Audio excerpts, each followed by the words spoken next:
C'est un plaisir de vous retrouver une fois encore sur la télévision Chandelle. Mesdames et messieurs, bienvenue. Ces dernières semaines, des avis de disparition et alertes contre les enlèvements deviennent de plus en plus récurrents sur les réseaux sociaux. Face à cette situation, le ministre de la Sécurité, Kalice Madjoulbaye, et le garde des Sceaux, ministre de la Justice et des Droits de l'Homme, Pacome Ajouvi, dans un communiqué, ont informé l'opinion nationale de la mise en place d'une commission spéciale d'enquête chargée de faire toute la lumière sur les allégations. Notre équipe s'est rendue sur le terrain pour recueillir des avis de la population sur cette situation. Reportage signé Mariette Touédé et Christian Agbanaglo. Sur les réseaux sociaux, de nombreuses plaintes et témoignages d'enlèvement sont survenus ces dernières semaines.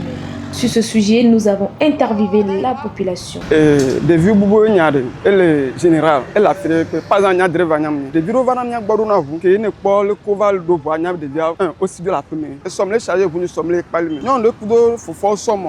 Néné yon vi boule à des petits coffres belle palmes. Et do maya fire que identité de vianam mam, de vian poronia bol fio. Qui aime les biens bon, des verres penés de viacer. Au de 15 ans. Et les schools là, au le school. Et mes parents boivent les abeilles, les parents boivent les yo faut il devait jouer la première. Et si Dieu le ça dépend des conditions que me devait aller. Donc les vieux en général là, et le saut parents rochagbo, king boy, devait on tente bébé ta donner en ponado. On l'a donc sur ado la do kon do la filo. La be on va le quelque part. 1 2 3 pour devait au bout.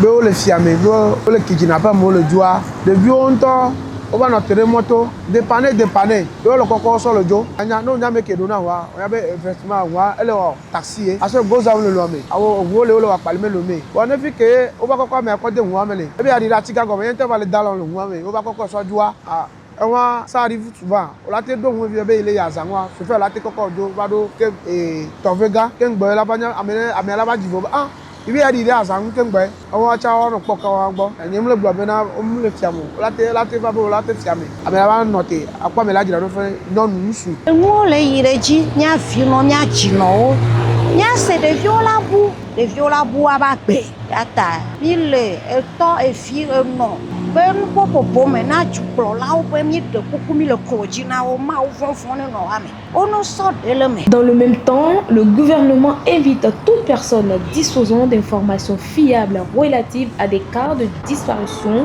ou d'enlèvement à contacter sans délai les services de sécurité les plus proches ou le numéro d'urgence nationale 104. Toujours au Togo, parlons à présent religion.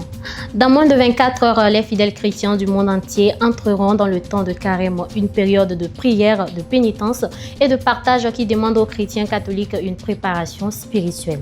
Parlant toujours du carême, les fidèles musulmans entreront également dans leur temps de pénitence pour le jeûne de Ramadan à la même date. C'est dans cette perspective que l'ONG Human Charity a procédé à la distribution de plusieurs kits alimentaires à la maison du Hadj. C'est une première au Togo, l'humour togolais a désormais une institution. L'école du riz d'Ané recevait un levier de professionnalisation du secteur humoristique et une plateforme de promotion des talents de l'humour togolais à l'international. Nous avons tourné nos caméras dans cette institution. Reportage Stéphane Kolani, Mardoché Mounabari. Je suis Jeff Latevi Lawson Ayekou. Je suis le directeur de la fondation Akerebou Impactness, cette fondation qui est initiatrice de l'école du riz à Anéro. En fait, l'école du riz, je dirais que c'est une idée ou une initiative du président de la fondation, Maître Alexis Kofi Akerebou, qui est le maire de la commune de Lac 1. Et depuis que nous avons commencé le festival d'Anéro, qui a changé de nom au Festival international d'histoire d'Anéro, nous avons toujours invité des humoristes internationaux qui viennent accompagner ce festival. Nous donnons le plaisir au public d'Anéro et le public d'ailleurs,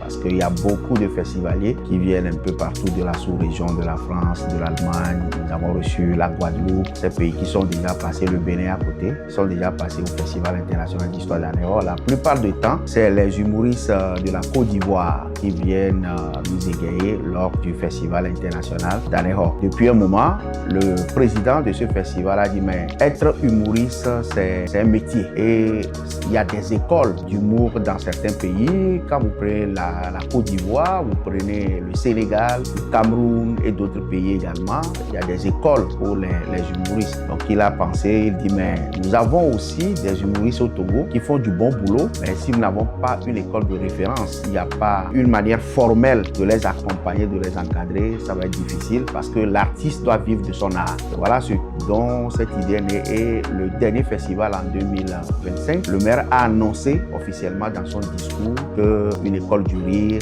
va naître à Anéron. Et comme il ne dit pas les choses au hasard, quand il le dit, il faut mettre les moyens pour le mettre en application. C'est comme ça que la première promotion a été reçue fin du mois janvier 2026. Et la promotion Dr José Simenou et dont l'appel à candidature qui a été lancé sur les réseaux et les canaux de la communication que vous connaissez. Donc c'est les Togolais, les jeunes humoristes qui se sont inscrits. Qui ont envoyé un test et le jury a fait une présélection. Et les 15 qui sont retenus ont suivi cette première formation avec le président très très fort du pays que vous connaissez bien, le Gondwana Maman, qui les a formés pendant une semaine. Et après cette formation, les tests qu'ils ont envoyés eux-mêmes, on a utilisé ces tests pour faire la pratique et ce qui a débouché sur un spectacle sur la plage d'Anéron où 5-6 ont émergé de cette équipe. Alors la longue vision ou la vision du promoteur de cette école du rire, monsieur le maire qui est le président de la fondation, c'est qu'à partir de cette école, à partir de ce festival, que les jeunes humoristes du Togo essaient quand même de sortir la tête de l'eau pour que eux aussi participent à des compétitions internationales. Et comme Maman, qui est le promoteur du Parlement du rire que vous connaissez très bien, alors il voulait que les années à venir, on ait des jeunes Togolais qui participent. Je voudrais préciser que par le passé, des jeunes Togolais ont déjà participé au Parlement du rire. Quand vous prenez Badamassi et d'autres Togolais également qui ont déjà participé, il y a environ une demi-douzaine qui ont participé. Donc nous souhaiterions que plus de Togolais, plus de jeunes Togolais participent au Parlement du rire. Parce que quand vous voyez la Guinée, le Cameroun, le Sénégal, la Côte d'Ivoire, ils sont nombreux, mais le Togo n'est pas nombreux. Donc à partir de là, que ces aînés, ces grands frères qui ont de l'expertise accompagnent les jeunes et par ricochet les années à venir, on invite aussi les humoristes togolais au festival, qu'ils donnent une prestation parce qu'il faut professionnaliser le métier qu'ils sont en train de faire et ça va leur permettre de vivre de leur métier, de vivre de leur art. Et donc on a associé des formateurs togolais à Maman également. Quand vous prenez Badamassi par exemple, il est enseignant et il y a ses collaborateurs ou d'autres collègues de Badamassi qui étaient aux côtés de Maman et ensemble ils ont formé nos jeunes. Il y a des jeunes que vous connaissez sur les réseaux sociaux, mais ils ne se sont pas dit qu'ils sont déjà excellents, mais humblement ils sont venus à cette école et ils ont vraiment apprécié ce qui a été fait pendant cette formation. Alors nous voulons que d'autres jeunes comme Jacques Ablaté, Badamassi, que d'autres jeunes emboîtent les pas de ces aînés, de ces grands frères. Et pour nous, dans 5 ans, il faut que cette vision se concrétise pour que nous soyons vraiment fiers devant nos écrans de voir nos compatriotes qui représentent valablement les couleurs du Togo. Ça fera la fierté des plus hautes autorités de ce pays et ça fera la fierté du promoteur de cette école. Et donc voilà un peu cette vision que nous voulons partager. Et nous encourageons tous les jeunes qui veulent embrasser ce métier. C'est vrai aussi que c'est une occasion pour nous de lancer un appel au gouvernement qui apprécie d'ailleurs ce que nous faisons, que dans les années à venir, d'accompagner ces humoristes pour voir dans quelle mesure une école sera en bonne et due forme créée pour nos jeunes frères ou bien ceux qui souhaiteraient embrasser ce métier d'humoriste. Je voulais remercier chaleureusement la télévision Chandelle qui a pris sur elle de venir nous interroger et savoir ce que nous faisons. Et donc c'est une occasion pour nous de dire merci à tous les téléspectateurs, téléspectatrices de la télévision Chandelle. Je dirais la meilleure. Merci. Nous parlons santé animale à présent pour clore ce survol de l'actualité. À l'international, en Afrique du Sud, précisément en Zambie, une fièvre afteuse sévit le bétail. Pour protéger son cheptel, la Zambie voisine ferme sa frontière. Reportage. Le gouvernement zambien a décidé de fermer sa frontière au bétail en provenance d'Afrique du Sud en raison d'une épidémie de fièvre afteuse. Cette décision prise communément par le ministère des Pêches et de l'Élevage par l'intermédiaire des services vétérinaires intervient dans le cadre d'une mesure rapide de biosécurité. Cette suspension vise à protéger l'industrie nationale de l'élevage contre une épidémie qui peut devenir dévastatrice. Elle s'étend aux aliments pour le bétail, aux peaux, au cuir et aux animaux à sabots fendus. Le président sud-africain Cyril Ramaphosa a déclaré la crise de la fièvre afteuse lors d'un discours prononcé jeudi dernier, la qualifiant de catastrophe nationale.